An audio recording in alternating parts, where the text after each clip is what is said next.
Alright, so this is how you can get your EPP code from GoDaddy. Go to your account on the top right. Click the drop-down menu and check on My Products. Click there, then you'll come to a page like this. Click on the top left corner of the page of the My Products page and look for domain. Click there, and you'll come to a page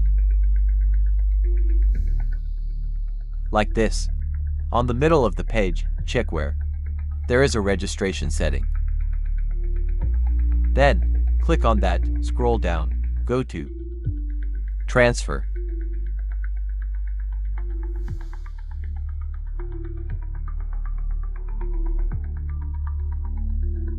Then, click on Transfer to Another Registrar.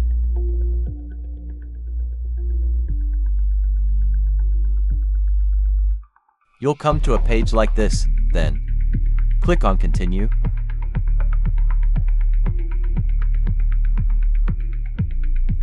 And it's from here that you can get your EPP code. Click on this button here, then there you go. You'll be able to get your EPP code. Thank you for watching.